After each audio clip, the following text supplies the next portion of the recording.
Ini adalah Samsung Galaxy Tab S11 Ultra, tablet Android terbaik dan terkencang hingga saat video ini dibuat di 2025.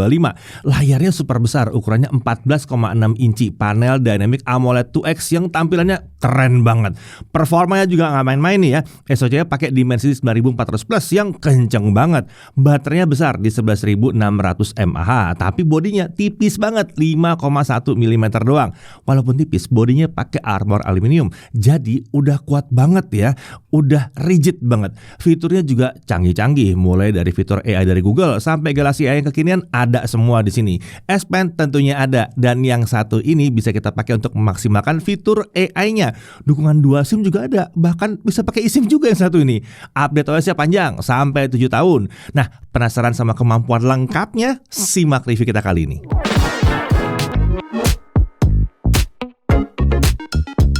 Samsung Galaxy Tab S11 Series. Ini adalah seri tablet flagship Samsung untuk tahun 2025. Kali ini Samsung menghadirkan dua versi Tab S11 Series ke Indonesia. Ada Tab S11 versi standar dan ada Tab S11 Ultra.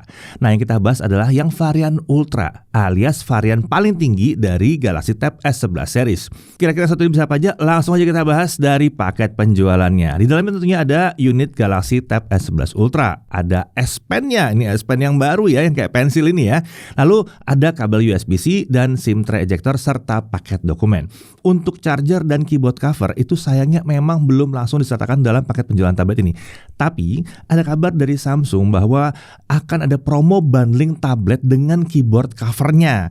Tapi kalau S Pen sih udah langsung ada dalam paket penjualan, nggak usah dibeli-beli lagi ya. Nah, tablet ini memiliki gaya desain yang serba flat yang memang biasa digunakan untuk sebuah tablet. Untuk dimensinya lebar 326,3 mm, tinggi 208,5 mm, dan ketebalannya di 5,1 mm. Jadi bisa dikatakan tablet ini punya ukuran yang besar tapi bodinya super tipis. Nah, untuk bobotnya, tabletnya aja cuma di 695 gram. Tablet dengan S Pen itu jadi 704 gram. Nah, kalau dilengkapi dengan keyboard case-nya ya, beserta S Pen-nya juga, itu ada di 1,17 kg. Menariknya, walaupun bodinya super tipis, Samsung menyebut kalau bodi tablet ini cukup kuat. Ini karena Galaxy Tab S11 Ultra ini pakai bahan armor aluminium untuk bagian bodinya, baik untuk frame atau bodi belakangnya. Nah, yang penting banget nih ya, tablet ini sudah punya rating IP68. Jadi dia tahan debu dan aman kalau kecemplung ke dalam air. Jadi ya kalau yang mau beraktivitas dekat-dekat air ini aman banget. Tapi bukan berarti ini dirancang untuk diajak berenang ya. Ya, bukan buat diajak berenang ini. Hadirnya IP rating IP68 ini hanya untuk jaga-jaga, siapa tahu kecemplung, siapa tahu kecipratan air atau kesiram air mungkin ya. Untuk warnanya saat ini varian yang tersedia di Indonesia adalah grey ya atau abu-abu. Sekarang coba kita lihat ada apa saja di sekeliling bodi tablet ini. Kita lihat dengan posisi horizontal seperti ini ya. Di kanan ada dua speaker dan port USB-C. Di atas ada tombol power, tombol volume, dua mikrofon dan ada SIM tray non-hybrid. Jadi bisa satu slot nano SIM dan bisa tambahin juga satu micro SD card di sini. Nah, untuk area kanan atas ini dilengkapi dengan magnet ya untuk menjadikannya jadi tempat untuk menempelkan S Pen. Ya, jadi posisi S Pen-nya beda dari yang sebelumnya ya. Kalau sebelumnya kan ditaruh di belakang sekaligus bisa di-charge. Kalau yang satu ini berhubung tidak perlu di-charge, jadi dia taruh di atas aja, nggak perlu taruh di belakang. Nggak ada sistem wireless charging di sini. Nah, beralih ke sisi kiri, ada dua speaker dan mikrofon. Di bawah ada lubang mounting untuk keyboard cover di sini. Oke, jadi kelihatan ya, tablet ini punya 4 speaker. Kualitas suara speaker ini mantep banget ya.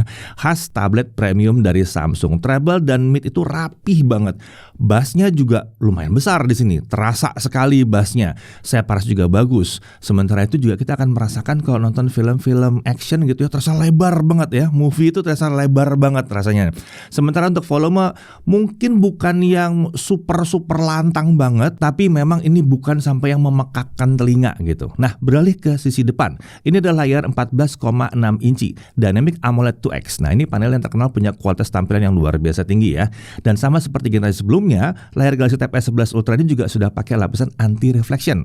Jadi lebih minim pantulan cahaya ketimbang layar-layar biasa. Resolusinya adalah 2960 x 1848 pixel. Refresh rate-nya up to 120 Hz adaptif. Kalau nggak ada aktivitas di layar, refresh rate-nya bisa turun sampai 3 30 Hz. Sementara kalau ada aktivitas, dia bisa akan langsung naik secara otomatis ke 120 Hz. Nah, untuk tingkat kecerahannya, Samsung menyebut tablet ini bisa punya peak brightness sampai 1600 nits. Nah, saat kami coba, secara standar brightness maksimalnya itu ada di kisaran 440-an nits di dalam ruangan. Tapi kalau kita pakai simulasi outdoor, dia bisa mencapai 1000-an nits. Ini udah terang banget ya, apalagi untuk sebuah tablet dengan layar yang bisa mencapai 14,6 inci seperti ini. Nah, kalau kita uji untuk brightness di sebagian layar saja, nah memang bisa nyampe 1600 nits.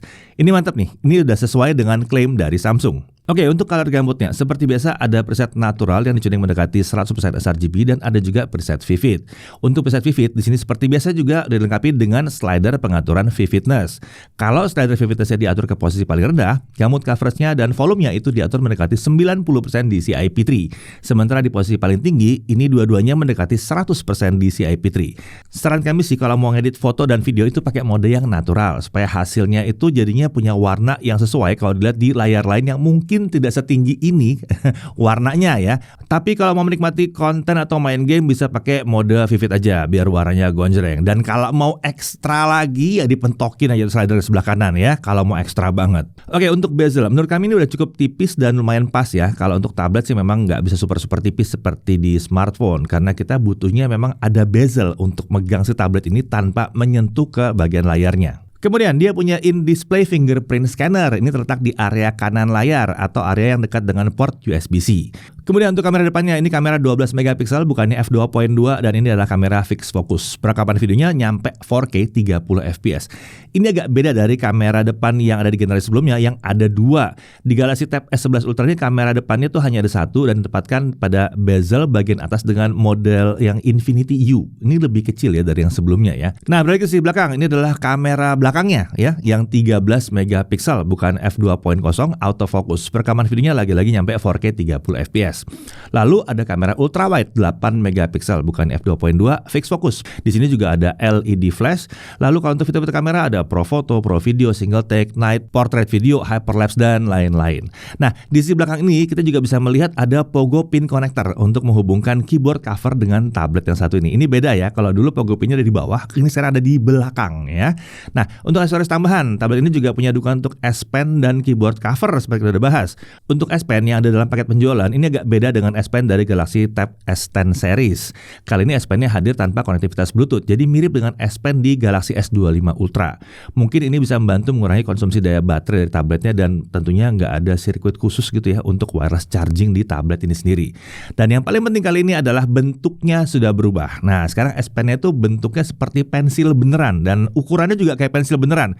Jadi heksagon gitu ya, segi 6 dia. Saat kami coba S Pen ini memang terasa nyaman saat digenggam dan penggunaannya juga jadi mulus dan lancar. Nggak terasa ada delay sama sekali di sini. Tapi ini ya standar lah untuk S Pen-nya dari Samsung. Yang paling penting sih dipegangnya enak banget karena bentuknya pensil banget yang satu ini. Palm rejection juga berfungsi dengan baik pada saat kita coba. Untuk pressure detection juga udah ada di sini. Aman. Saat dicoba ini jelas-jelas bisa mengenali tekanan yang berbeda saat kita gunakan. S Pen ini juga dilengkapi dengan fitur Quick Tools. Ini adalah fitur untuk gonta-ganti jenis pena, ketebalan dan warna supaya lebih cepat aja ganti-gantinya. Caranya tinggal tekan tombol di S Pen lalu ketuk layarnya satu kali. Catatannya ini hanya bisa dipakai untuk aplikasi tertentu seperti Samsung Notes. Sama dengan tabletnya, S Pen ini juga punya rating IP68. Jadi kalau dia barang kecemplung dalam air, aman, nggak ada masalah. Kalau tablet dan S Pen-nya kecemplung dalam air itu nggak ada masalah. Oke, lanjut ke keyboard covernya. Ini juga beda dibandingkan generasi sebelumnya. Kali ini keyboard covernya hadir dalam satu bagian aja, nggak terpisah jadi dua seperti yang sebelumnya. Sayangnya di versi yang baru ini udah nggak ada touchpad sekarang ya. Untuk konektivitasnya masih menggunakan Pogo Pin, jadi ini tidak pakai Bluetooth sama sekali. Tombol di keyboard cover sudah punya travel distance yang lumayan dalam di sini ya, dan jarak-jarak antar tombol juga terasa pas, nggak terlalu jauh dan tidak terlalu dekat juga. Kemudian yang kami lihat di sini adalah antara posisi layar dengan tombol keyboard paling atas itu ada jarak. Jadi ini akan meminimalkan kemungkinan jari kita kesentuh ke layar pada saat kita ngetik ya. Jadi ini nyaman banget digunakan untuk mengetik.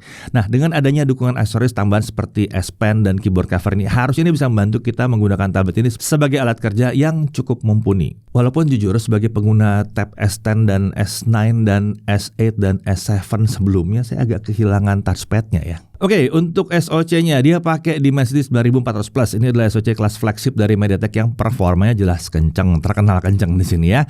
Untuk RAM dan storage itu hanya ada satu varian untuk saat ini ya. RAM-nya 12 GB dengan storage di 256 GB.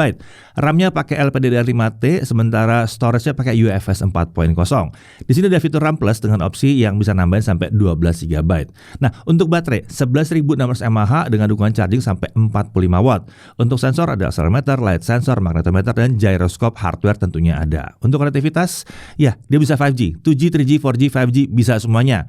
Kita bisa pakai nano SIM card dan kita juga bisa pakai eSIM di sini. Untuk Wi-Fi-nya udah langsung Wi-Fi 7, Bluetooth versi 5.4, Bluetooth audio codec-nya SBC, AAC, aptX, LDAC, dan tentunya ada SSC khas Samsung. Port USB-nya itu adalah USB 3.2 Gen 1, jadi ini jelas jauh lebih kencang daripada USB 2.0. Dukungan display output dari USB-C tentunya ada juga, jadi kita bisa menampilkan isinya ke layar yang lebih besar atau ke proyektor juga bisa. Untuk sistem keamanan dia punya in-display fingerprint dan ada face unlock juga. Tentunya tablet ini juga hadir dengan perlindungan dari Samsung Knox, termasuk Knox Vault dan Knox Matrix juga ada di sini. Fitur keamanan lain seperti secure folder dan auto blocker juga tersedia di sini. Secure folder ini berguna untuk menyimpan file atau aplikasi pribadi dengan aman di dalam folder terpisah yang hanya bisa diakses pakai kunci keamanan kita. Sementara untuk auto blocker ini bisa membuat tablet ini jadi lebih aman dengan memblokir aplikasi dari sumber yang nggak jelas nih. Dia bisa menonaktifkan USB debugging dan mendeteksi adanya file berbahaya yang dikirim lewat aplikasi chat misalnya. Jadi fitur keamanan di tablet ini udah kelas atas banget. Nah, untuk OS dia pakai One UI 8 berbasis Android 16 ya. Langsung ya Android 16 ya. Nah, janji update OS-nya itu sampai 7 kali versi Android dan ada 7 tahun janji untuk security patch. Teoritis dia bisa mencapai Android 23. Lama banget ya, 20 aja udah jauh. Ini sampai 23 karena startnya dari 16 bukan start dari 15. Nah, kalau bicara soal fitur-fiturnya ini ada banyak banget di sini. Fitur khas One UI seperti Edge Panel, Taskbar, Mode and Routines dan lain-lain itu tentunya sudah ada di sini.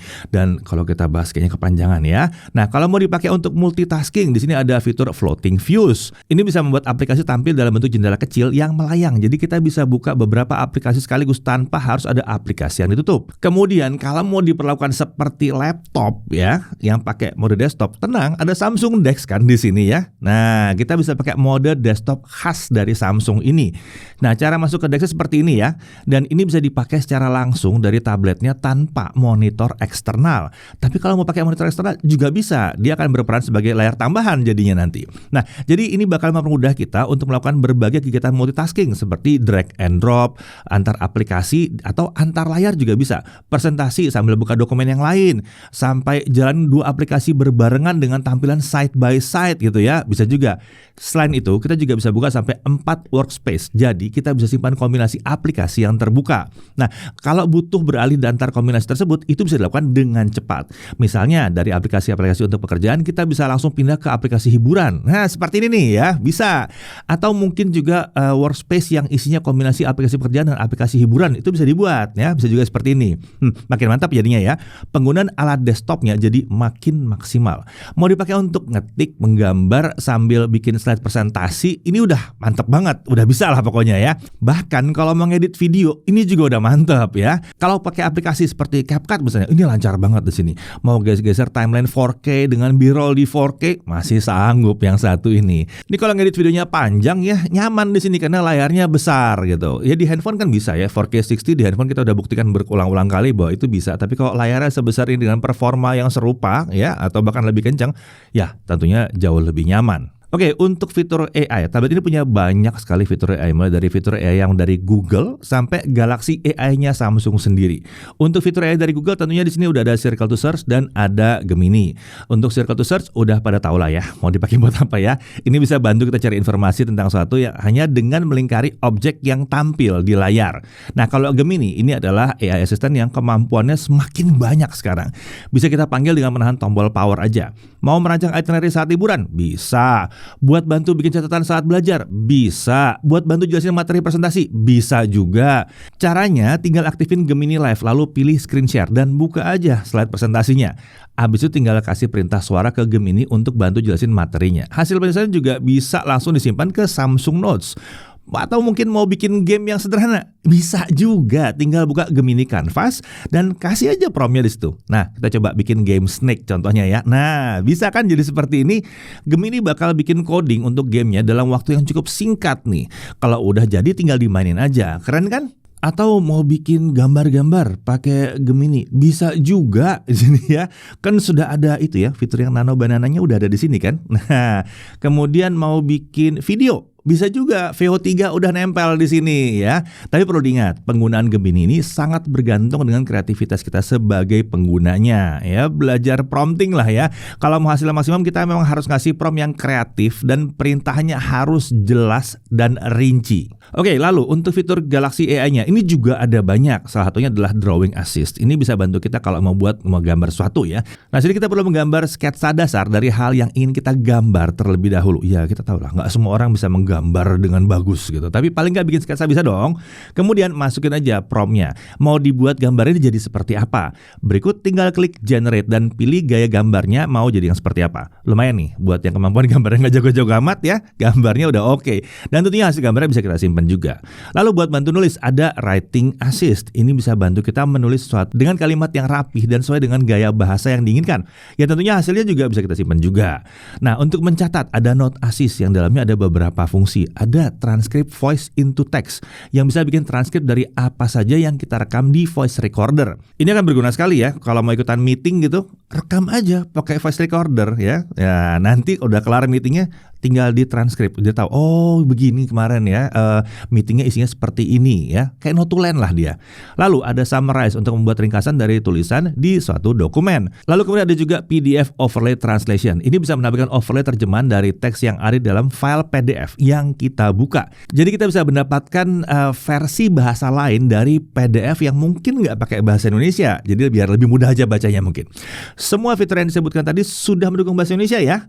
Jadi memang lebih mudah dipakainya karena emang Samsung fokus banget juga ke bahasa Indonesia, terutama untuk di Indonesia. Oh ya, S Pen dan keyboard cover untuk tablet ini juga mendukung untuk Galaxy AI. Contohnya seperti Air Command saat kita menggunakan S Pen. Ini akan menunjukkan pop-up menu untuk shortcut ke beberapa fitur Galaxy AI seperti Drawing Assist, AI Select, AI Translate, dan lain-lain.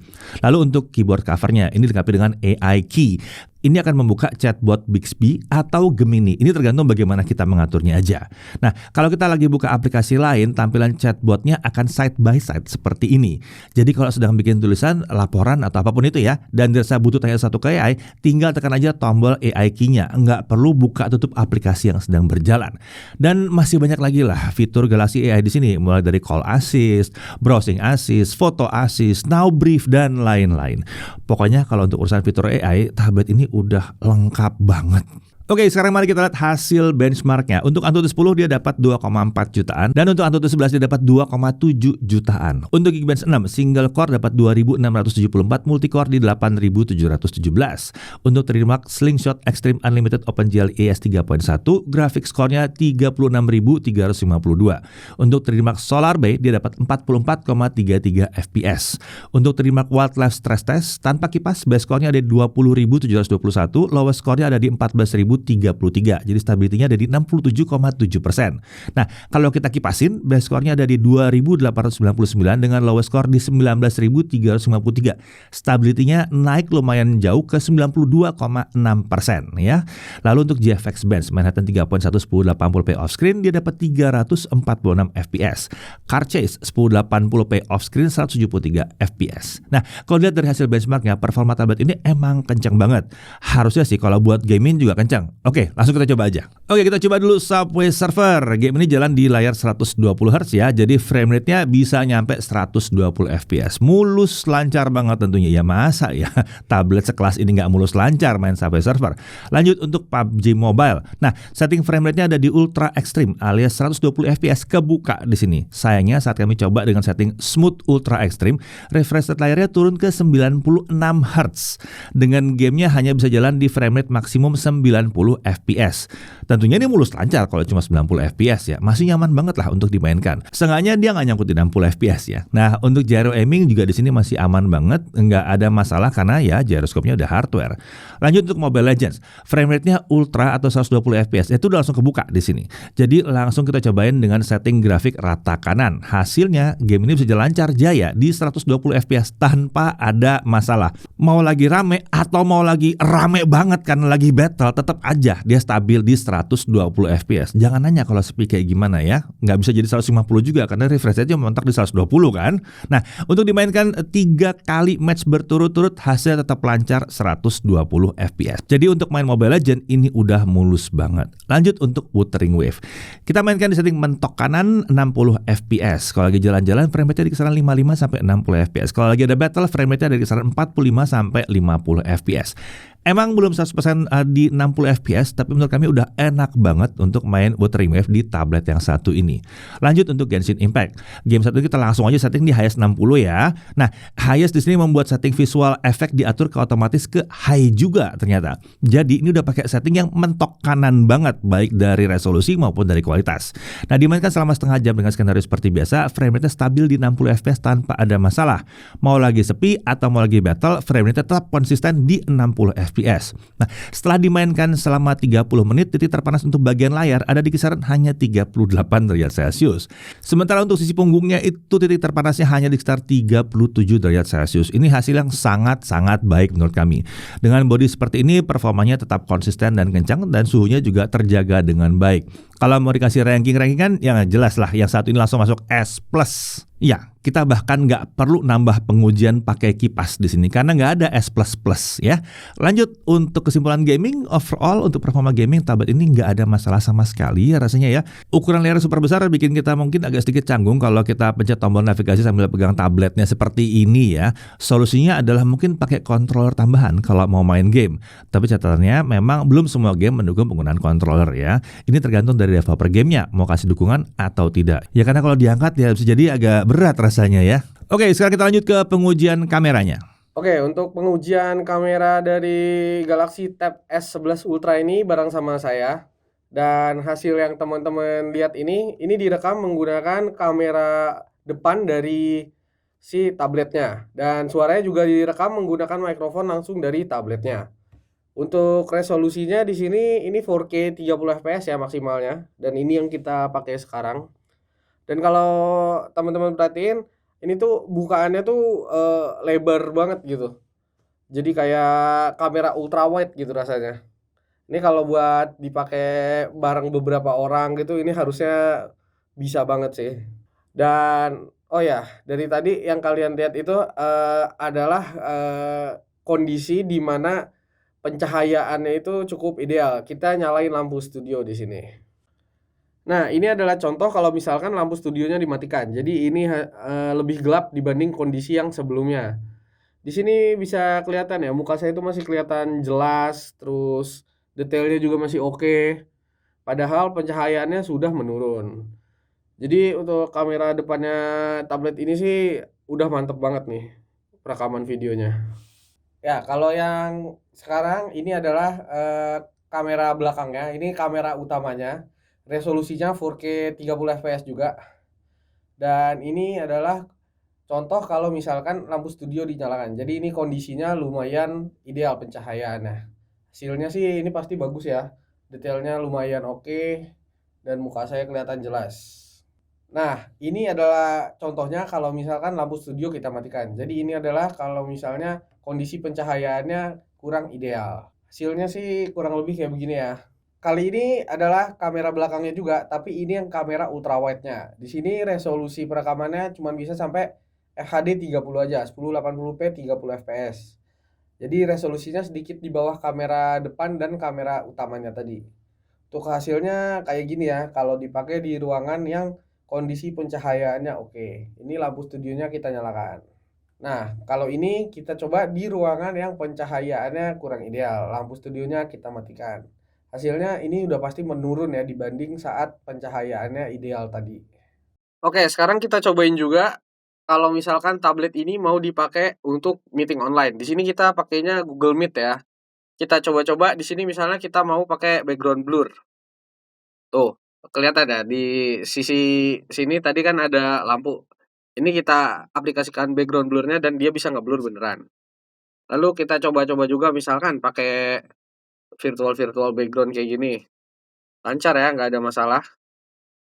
Terus kalau misalkan mau pakai filter gitu yang lucu-lucu, misalkan mau jadi burung hantu. Nah, tuh bisa tuh. Saya berubah jadi burung hantu dan ini lancar banget ya, nggak nge-lag sama sekali. Ngedip-ngedip juga bisa tuh. Nggak ada masalah sama sekali. Pokoknya ini mah kalau buat meeting online udah nggak ada lawan sih, udah bagus banget lah ini.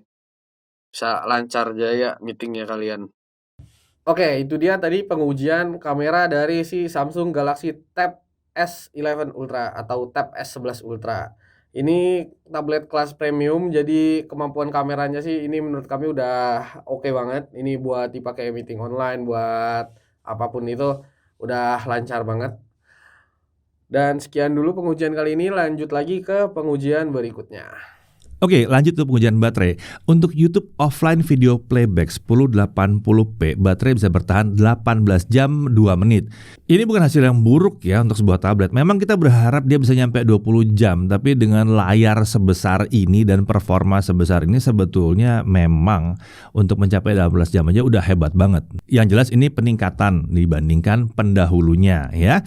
Lanjut untuk YouTube 1080p 30fps non HDR streaming ya, pakai internet. Baterainya berkurang 2% dalam setengah jam. Lalu untuk mainan TikTok, wah sedap nih mainan TikTok di layar sebesar ini ya. Baterai berkurang 4% selama setengah jam swipe. Kemudian untuk Genshin Impact, baterai berkurang 7% dengan setting highest 60 fps dalam pengujian selama 30 menit. Ini juga tergolong irit ya, biasa di belasan persen sih turunnya. Lanjut untuk charging. Dengan charger Samsung 25 watt, untuk mencapai 50% itu butuh waktu 1 jam 5 menit. Sementara untuk dari kosong sampai penuh butuh waktu 2 jam 21 menit. Kalau kita pakai charger Samsung yang 45 watt, untuk mencapai 50% hanya butuh waktu 40 menit dan dari kosong sampai penuh butuh waktu 1 jam 36 menit. Jadi kalau kita pakai charger Samsung 45 watt, hasilnya bisa 1,5 jam lah kurang lebih.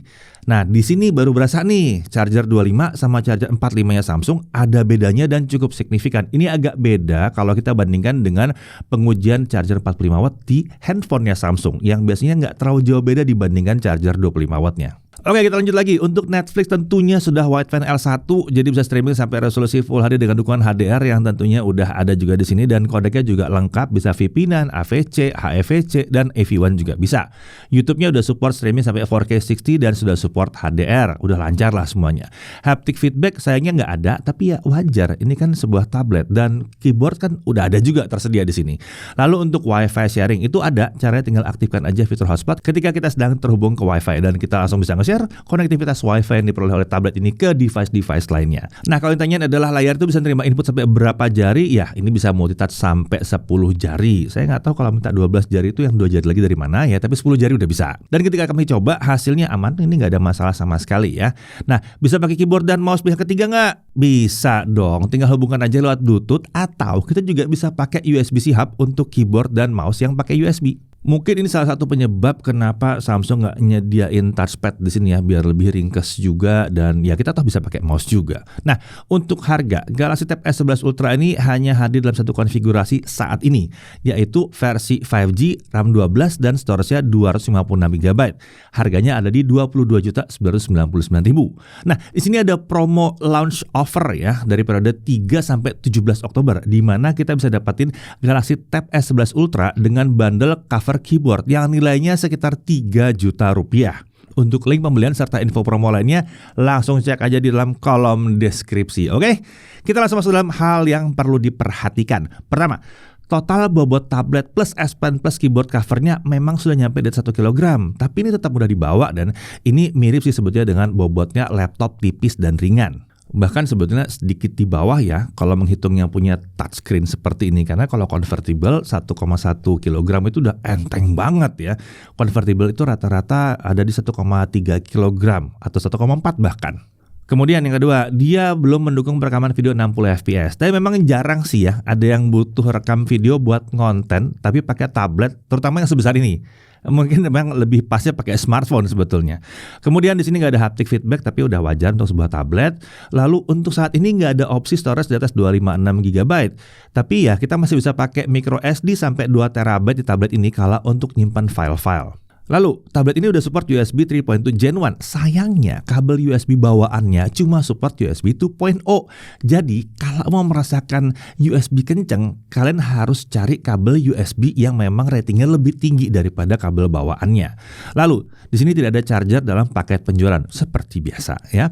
Kemudian, navigasi saat gaming mungkin akan sedikit terasa sulit karena ukuran layarnya yang besar. Solusinya bisa pakai controller tambahan kalau memang gamenya udah support controller. Selain itu perlu diingat ya, tablet ini memang bisa mendukung produktivitas, tapi untuk yang biasa pakai Windows ya, mungkin akan butuh waktu untuk beradaptasi dengan aplikasi yang tersedia untuk Android saat ini. Kemudian, kalau mau menjadikan tablet ini sebagai alat kerja, perhatikan ekosistem alat kerja kalian. Kalau pakainya ekosistem tertutup, seperti dari yang buah-buahan itu ya, udah terbiasa pakai yang satu itu, mungkin akan kurang cocok pakai tablet ini ya. Tapi kalau sudah terbiasa dengan ekosistem yang terbuka ya, harusnya ini masih oke banget kok. Kami sih masih bisa pakai sampai ngedit video sekalipun masih bisa. Menggambar juga bisa banget ya. Nah, dari sisi menariknya, layarnya besar, 14,6 inci dengan panel Dynamic AMOLED 2X yang tampilannya keren banget. Refresh rate-nya adaptif 120 Hz ya. Ada lapisan anti reflektif di layarnya. Ini bisa mengurangi pantulan cahaya secara signifikan. Lalu SoC-nya udah dimensi 9400 plus yang performanya udah kenceng. RAM 12 GB, storage yang digunakan juga UFS 4.0 udah lumayan kenceng. Nah, quad speaker-nya ini kualitasnya premium, mantap. Volumenya juga cukup lantang di sini ya. Ini udah mantap banget lah speakernya. Bodinya ini tipis tapi kuat dengan material armor aluminium, jadi masih rigid. Ada rating IP68 untuk proteksi dari debu dan air, termasuk untuk S Pen-nya juga. Lalu langsung pakai One UI 8, basisnya mulai dari Android 16, nggak usah nunggu-nunggu update lagi. Dan jatah update OS-nya panjang, 7 kali update OS, starting dari OS yang 16 ini. Nah, kemudian dia punya fitur keamanan Samsung Knox, ini canggih banget dan sangat berguna dan perlu nih diulik nih buat siapapun yang pakai Samsung harus pernah pakai nih Samsung Knox-nya, penting banget nih. Lalu ada in-display fingerprint scanner juga di sini. Ada fitur DeX untuk penggunaan ala desktop yang ini bukan untuk pertama kalinya. Ini udah lama banget ada di Samsung. Jadi ini udah matang sekali di sini. Fitur AI-nya juga melimpah. Ada yang dari Google dan ada yang dari Galaxy AI. Kemudian ada dukungan S Pen dan langsung tersedia dalam paket penjualan. S Pen-nya bentuknya juga sudah baru, sudah lebih nyaman secara ergonomis. Nah, lalu ada juga dukungan untuk keyboard cover dan kalau dibeli di masa promo itu langsung bundling dapat keyboard covernya. Lalu dia juga ada support konektivitas seluler 5G ya, dan dia bisa pakai eSIM atau pakai SIM card biasa juga bisa. Dan dia masih mendukung penggunaan micro SD buat nyimpan data. Lalu port USB-nya pakai USB-C 3.2 Gen 1. Jadi kalau mau buat transfer file juga lebih cepat. Mau nampilin layar ini ke layar yang lebih besar lagi, nggak ada masalah. Jadi buat presentasi segala macam bisa. Kemudian kalau dia mau cari device dengan layar besar dan beratnya tuh nggak berat-berat amat dan itu mungkin bisa dibandingkan dengan sebuah laptop konvertibel, yang satu ini tergolong ringan sebetulnya, 1,1 kg kurang lebih ya, itu udah enteng. Ya, jelas sekali kalau Samsung Galaxy Tab S11 Ultra ini adalah salah satu tablet Android terbaik atau mungkin ini adalah yang terbaik dan terkencang untuk tahun 2025 ini. Segala hal yang ditawarkan tablet ini membuatnya cocok untuk berbagai aktivitas, mulai untuk bekerja, berkreasi, menikmati konten, bahkan untuk main game. Fiturnya juga udah sangat-sangat lengkap. Mulai dari fitur keamanan sampai AI udah banyak banget dalam tablet ini. Dukungan aksesoris yang tersedia juga membuat tablet ini jadi semakin menarik. Adanya dukungan konektivitas seluler membuatnya jadi semakin fleksibel untuk digunakan di mana saja. Rasanya sangat layak sih kalau tablet Galaxy Tab S11 Ultra ini disebut sebagai tablet Android premium yang all-rounder dan cocok untuk banyak orang. Tapi apakah ini bisa menggantikan peran laptop? Menurut kami itu tergantung kebutuhan dan kebiasaan kalian ya. Kalau memang aplikasi yang dibutuhkan itu bisa jalan di OS Android dan sekarang udah makin banyak aplikasinya sebetulnya ya, kamera saya satu ini cocok-cocok aja untuk menggantikan peran sebuah laptop. Apalagi yang satu ini kan Android beneran ya, full Android. Jadi Google Play Store masih ada di sini ya. Sistem-sistemnya GMS ya, Google Mobile Services itu lengkap tersedia di sini. Mau dipakein buat anak, bahkan siapa tahu mau dipakai buat anak, itu masih bisa ada parental control langsung dari Google-nya sendiri. Jadi fiturnya emang super lengkap. Ya mohon maaf kalau kita tidak bisa membahas semua fiturnya. Ini bisa jadi 2 jam mungkin videonya ya. Ya, pada akhirnya kalau dicari adalah sebuah tablet Android Premium yang banyak bisanya dan cocok untuk berbagai kebutuhan, Samsung Galaxy Tab S11 Ultra ini adalah pilihan yang sangat-sangat layak untuk dipertimbangkan. Saya Didi Irfan, Jaga TV TV.